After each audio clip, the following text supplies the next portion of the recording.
Following the horrific beheading of a man in Dallas last week, President Donald Trump has spoken out strongly. He called the attack terrible and promised that the accused will face the toughest possible punishment under the law. The president also took aim at the Biden administration, which he blames for releasing the suspect back into the community.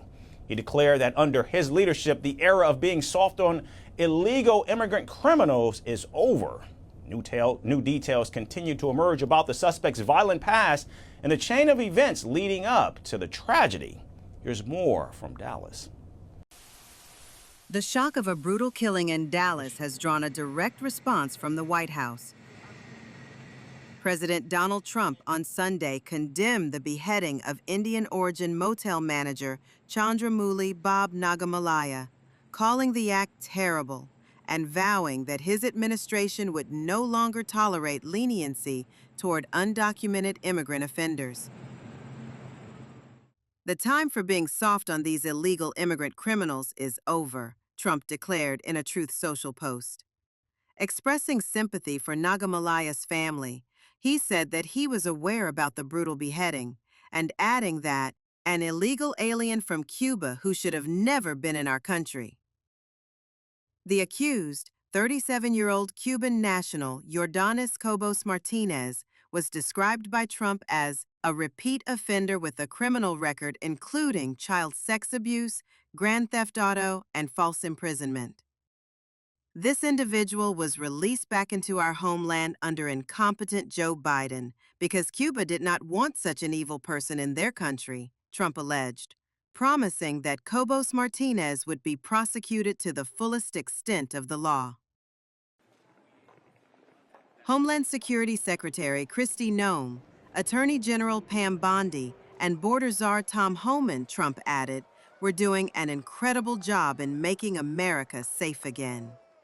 The Department of Homeland Security later confirmed that Cobos-Martinez had been released on an order of supervision earlier this year after Cuba refused to accept him back.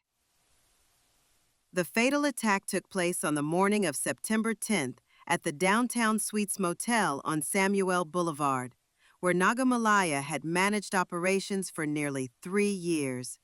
According to an arrest affidavit, the incident began with a dispute over a broken washing machine, and when Nagamallaiah asked Cobos-Martinez not to use the appliance, the accused grew enraged, particularly after the request was translated through a colleague. What followed was a horrifying sequence. CCTV footage showed Cobos-Martinez pulling out a machete and chasing Nagamallaiah across the motel's parking lot as his wife and teenage son looked on. Witnesses recall the victim's desperate screams before he was struck multiple times. The attack ended with Nagamallaiah's decapitation. According to police, the accused kicked the severed head into the lot before placing it in a trash bin. Cobos-Martinez was arrested shortly after, still wearing a blood-soaked T-shirt and carrying the weapon. He later admitted to the killing during interrogation.